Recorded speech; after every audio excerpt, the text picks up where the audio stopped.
Boa tarde, meus irmãos, companheiros do nosso Lar dos Humildes, a nossa casa de amor, de trabalho, de dedicação ao próximo, nosso pouso de paz e de fraternidade. Aqui estamos reunidos nesta tarde para realizarmos o nosso Evangelho. O momento de buscarmos Jesus através da doutrina espírita. E hoje nós escolhemos aqui o capítulo 5, Bem-aventurados aflitos, o item número 25, que Allan Kardec intitulou A Melancolia. Vou ler com a permissão de vocês.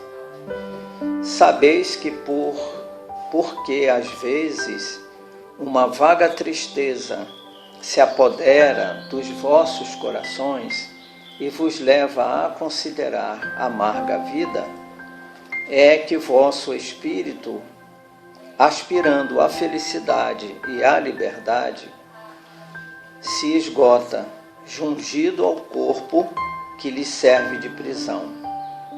Em vãos esforços para sair dele, reconhecendo inúteis, esses esforços caem no desânimo, e como o corpo lhe sofre a influência, toma-vos a lassidão, o abatimento, uma espécie de apatia, e vos julgais infelizes. Crede-me, resisti com energia a essas impressões que vos enfraquecem a vontade. São inatas no espírito de todos os homens as aspirações por uma vida melhor, mas não as busqueis neste mundo.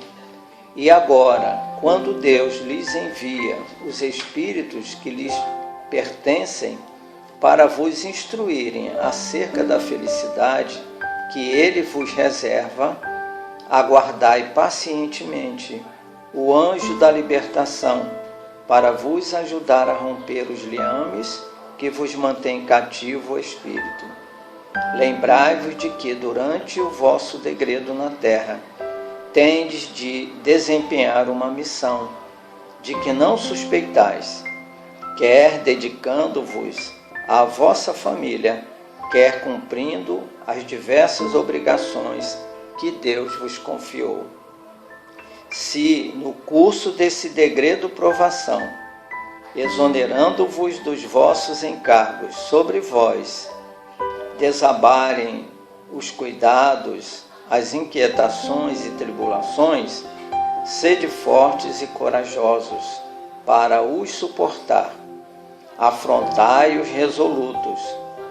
Duram pouco e vos conduzirão à companhia dos amigos que vos chorais, e que, jubilosos por ver-vos de novo entre eles, vos estenderão os braços a fim de guiar-vos a uma região inacessível às aflições da terra.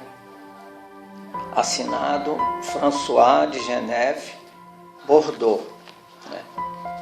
Ele não cita o ano que a mensagem foi recebida, mas que ela foi recebida na cidade francesa de Bordeaux, não é? Onde o movimento espírita, na época de Allan Kardec, era muito pungente. Tínhamos lá o grupo do Senhor Sabor, que era muito ativo, sem falar dos demais grupos, não é? Dessa cidade querida que é Bordeaux. Então, meus amigos, François de Geneve nos chama a atenção para um estado da alma, ou para um momento de vivência da alma, que todos nós passamos, todos os seres humanos, não é?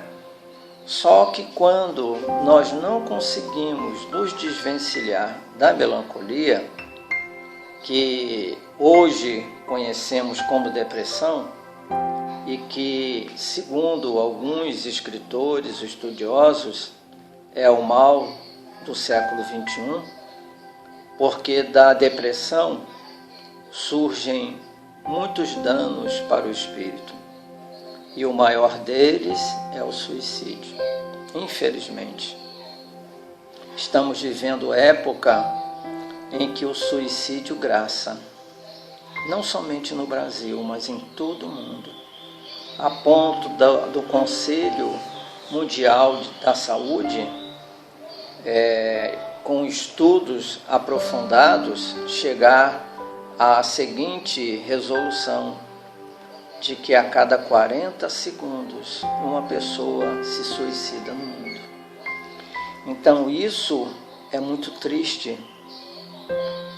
E François de Geneve chama a nossa atenção que não devemos nos deter na melancolia.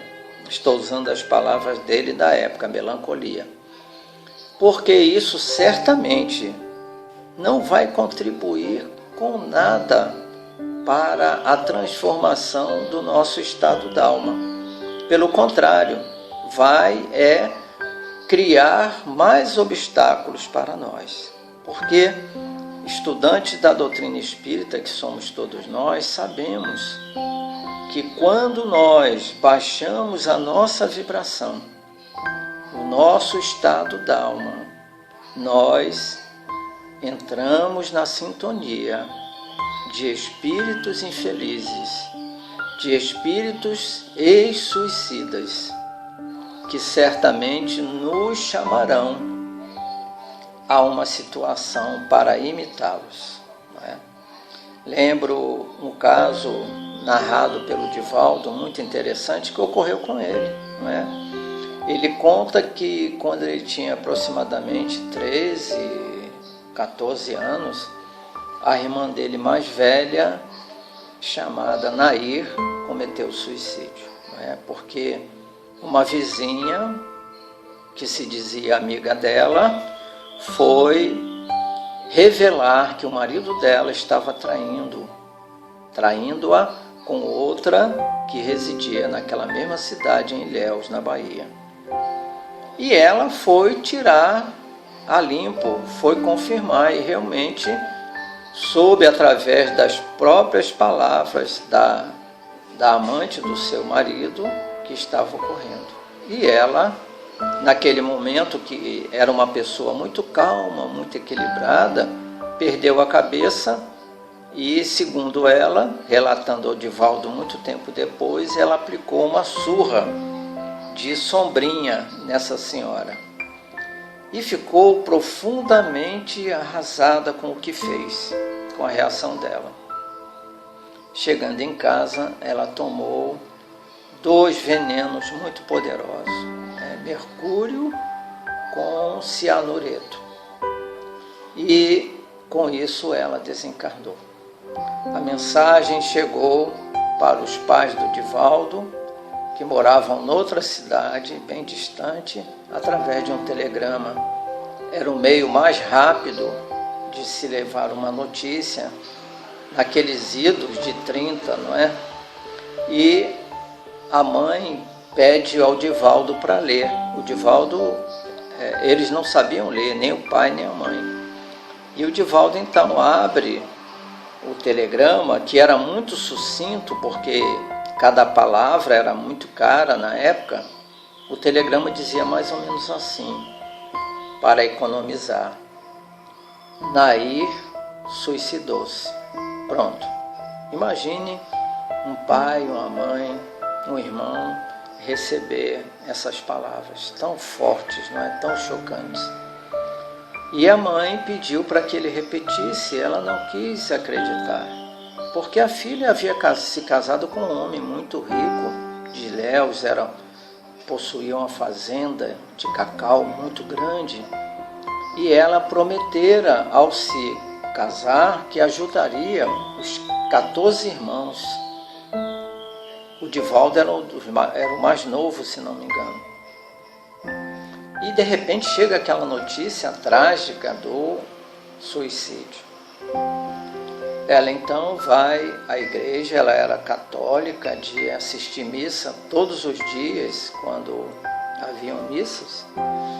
E lá ela foi pedir ao padre para rezar uma missa para sua filha.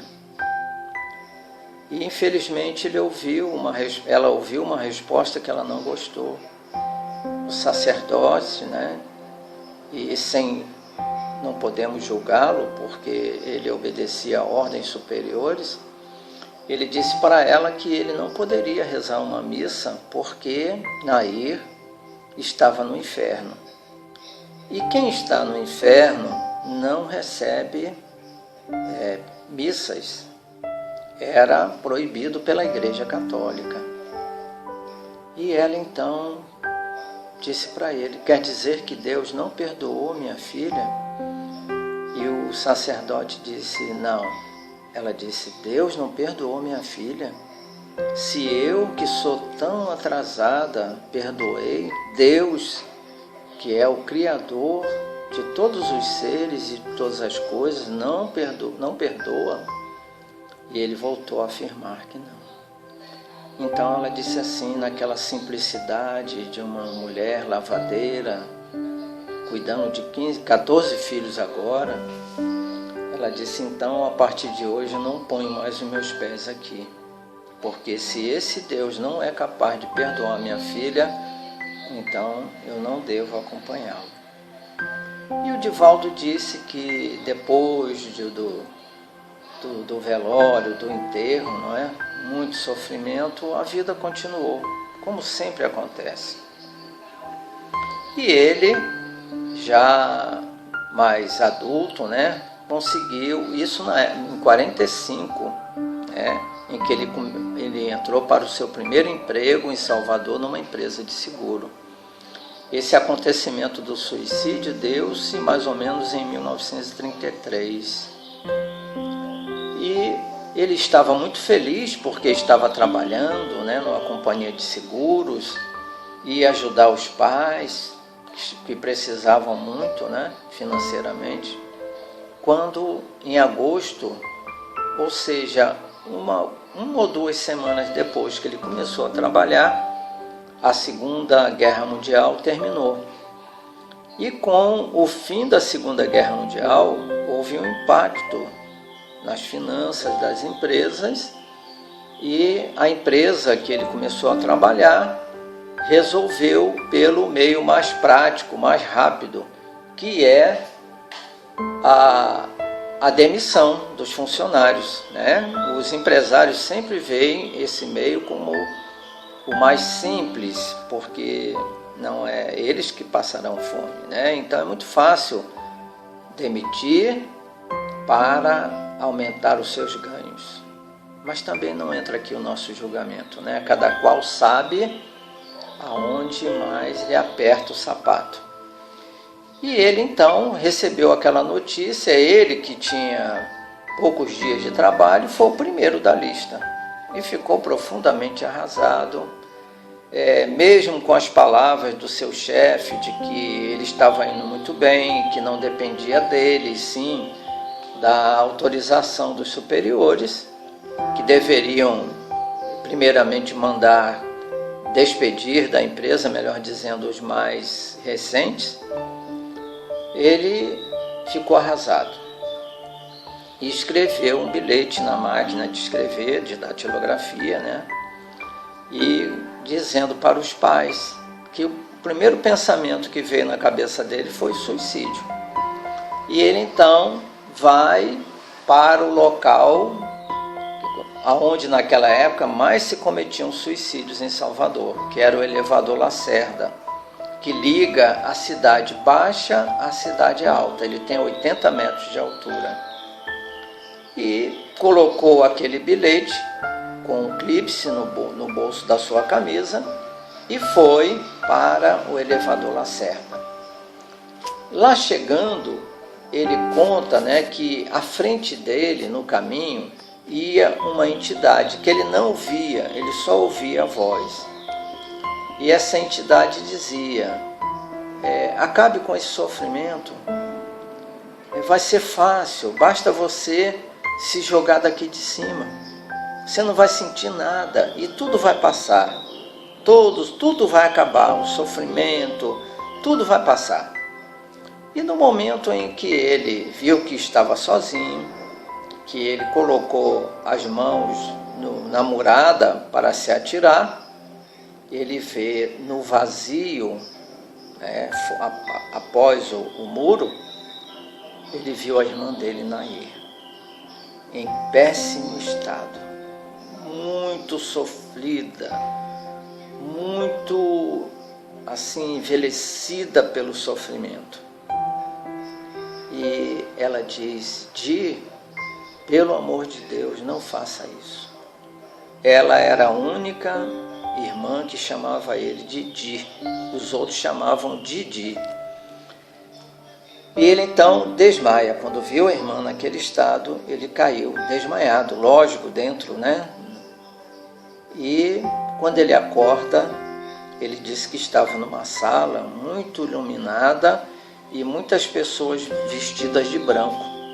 E ele deduziu na sua inocência, vejam como ele era inocente, de que ele perguntou a um homem que se aproximou com aquele jaleco branco, ele perguntou: eu já estou no reino dos céus? Olha a inocência, né? Pensando que se matando iria para o reino dos céus.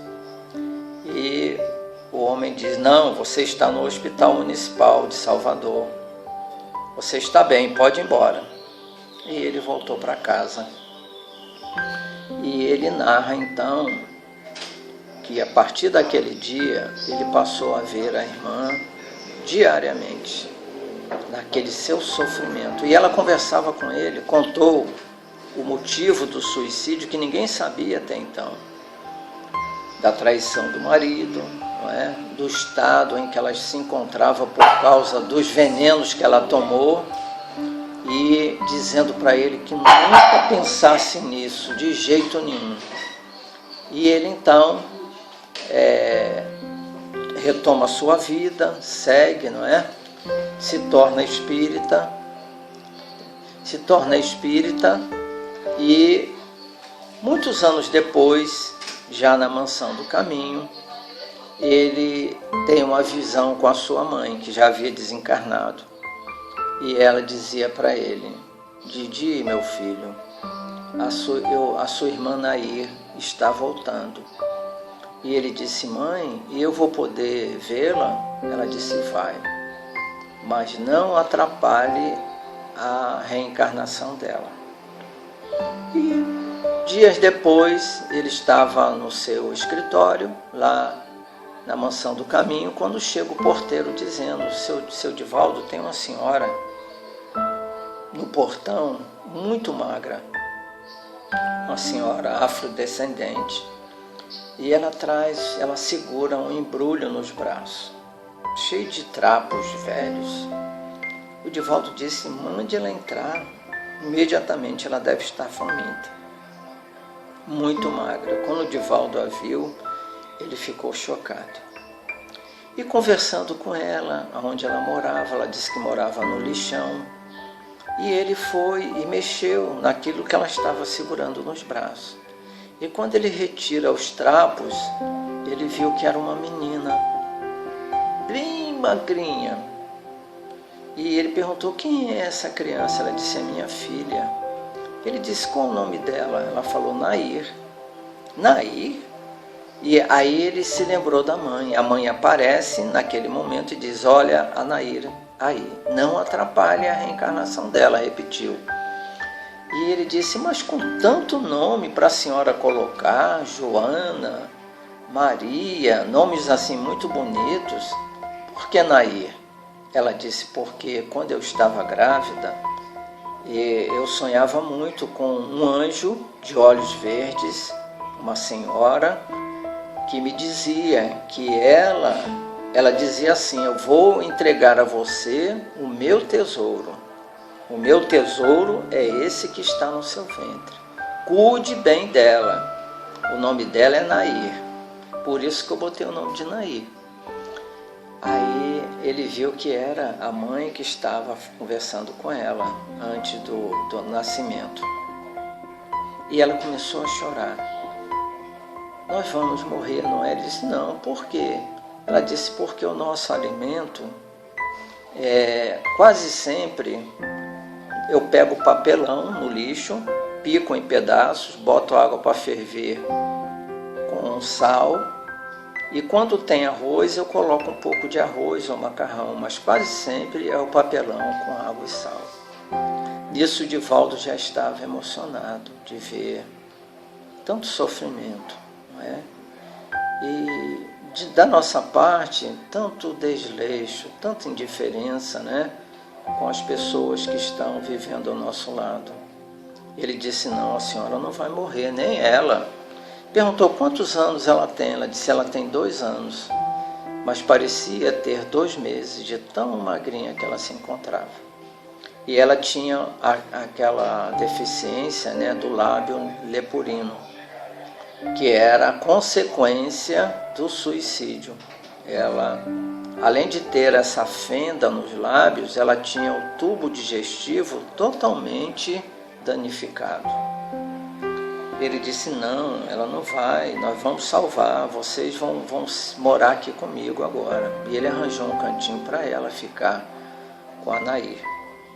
Tempos depois, ela já estava mais crescidinha, né, a Nair, e ele estava, como sempre, caminhando pela Mansão do Caminho, pela manhã, quando ele viu a menina correndo atrás dele, chamando: Di, Di. Só a Nair chamava ele de Di. E ele parou, ela veio correndo, se jogou nos braços dele e disse assim: Di, eu sou a Nair. Ele disse: ah, não está contando nada de novo, eu sei que seu nome é Nair, sua mãe me falou.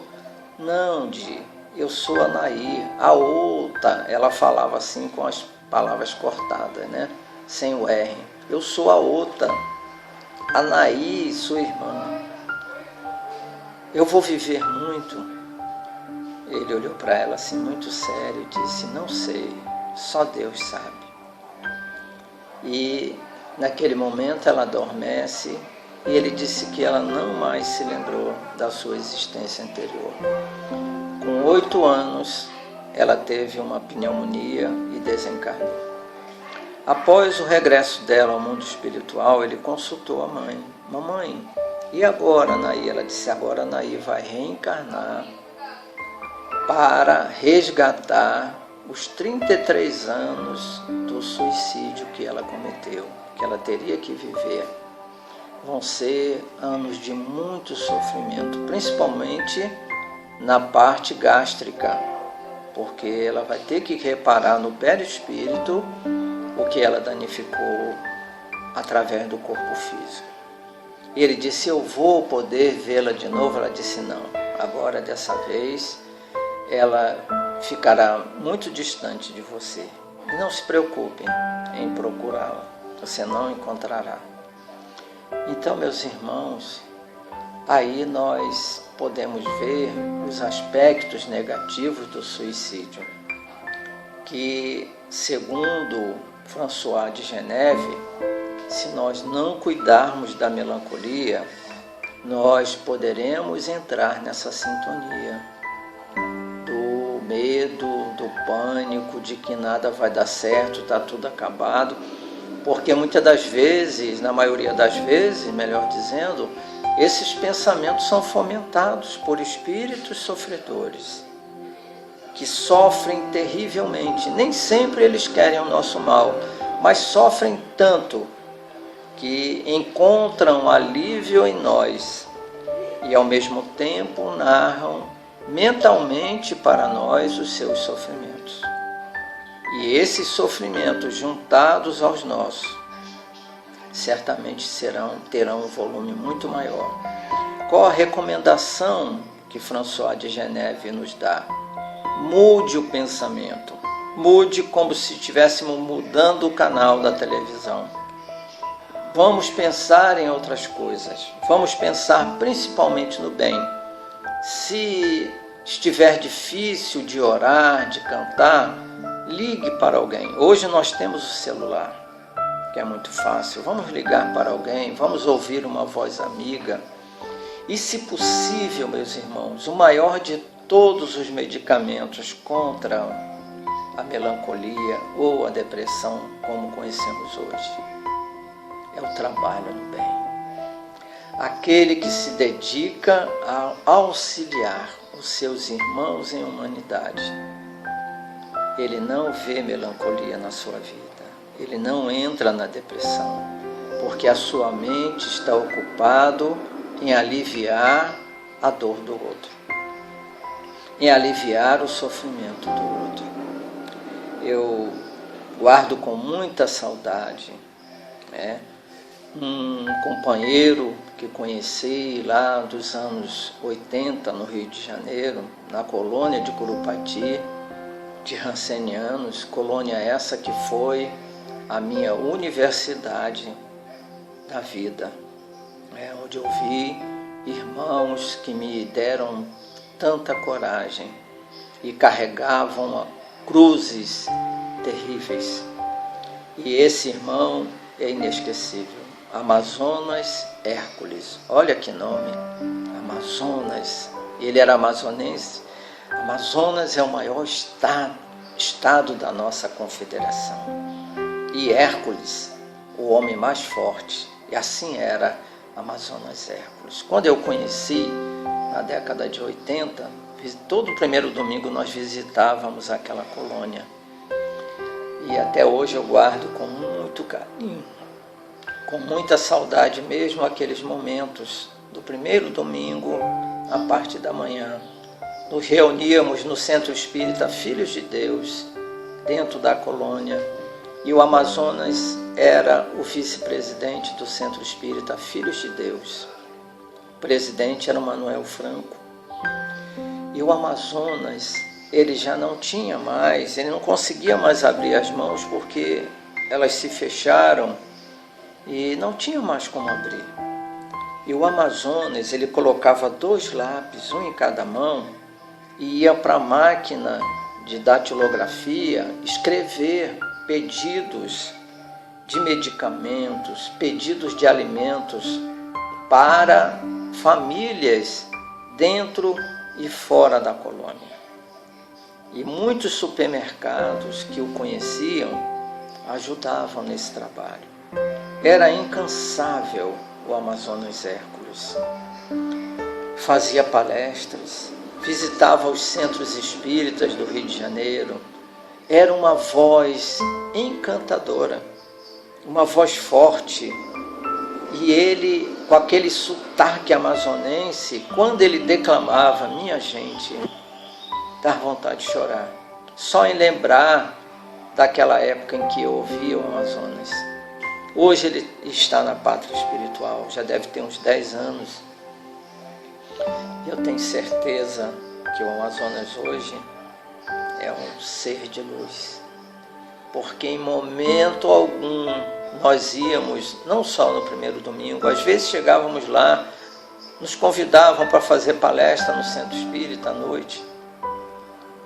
E o Amazonas sempre sorrindo, sempre com a palavra de conforto, de ânimo, quando a gente chegava lá abatido pelos problemas da vida. Meus irmãos, a doutrina espírita é maravilhosa. Esses seres me ajudaram muito na minha caminhada. E eu passo para vocês, de vez em quando eu passo um, falo de outro, porque são muitos que eu conheci na colônia. Conheci um casal, ele na enfermaria dos homens e ela na enfermaria das mulheres. E eu ia conversar com ele, porque eles não podiam mais se encontrar. Conversava com ele, perguntava como ele estava, como foi a semana, e depois eu ia para conversar com ela.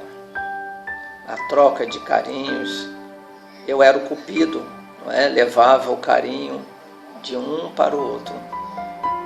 Meus irmãos, coisa maravilhosa é o amor, não é? Que nem a enfermidade mais pertinaz é capaz de destruir. Então aquela história que a morte, até que a morte os separe, é enganosa. A morte não separa os que se amam, de jeito nenhum. Então, meus amigos, eu quero agradecer por esta oportunidade e afirmar o que eu venho sempre dizendo: coragem, bom ânimo, é o melhor antídoto contra a melancolia. Sair para auxiliar. Aquele que se engaja em visitações a hospitais, a lares que precisam de preces, ou que aplicam passes aos enfermos, não vê depressão, não vê melancolia, porque a sua casa mental está sempre cheia de bons pensamentos. E espírito nenhum é capaz de se aproximar daqueles que estão trabalhando no bem. Que Jesus nos abençoe neste dia de luz, de domingo, e que possamos firmar esse nosso compromisso de lutar contra a melancolia.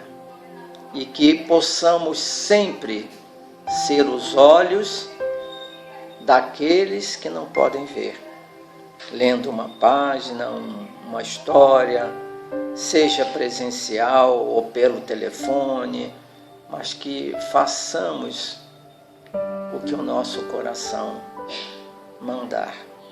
O nosso coração, apesar de ser ainda tão imperfeito, mas ele já está sintonizando com amor. Já sentimos compaixão dos que sofrem mais que a gente. Isso é muito bom. Estamos no caminho. Só nos resta agora agradecer a Jesus pelo muito que temos recebido. Eu convido todos vocês nesse instante a fecharem os olhos. Senhor Jesus, Mestre e companheiro de nossas almas, que essas nossas palavras, Senhor, que são oriundas do nosso amado Evangelho, inspiradas pelos bons Espíritos, porque certamente eles estão muito mais adiantados do que nós. Que essas palavras possam suavizar as nossas aflições, acalmar as nossas apreensões, com a certeza de que tudo passa e que o bem permanece sempre. O mal não é o caminho oposto do bem. O mal é o descaminho. Só existe um caminho, que é o caminho do bem. Que Jesus esteja sempre em nossas mentes e que nos proteja, não do mal que possam nos fazer, mas do mal que venhamos a praticar no caminho dos outros. Que a paz permaneça em nossos corações, hoje e sempre. Que assim seja. Fiquem em paz.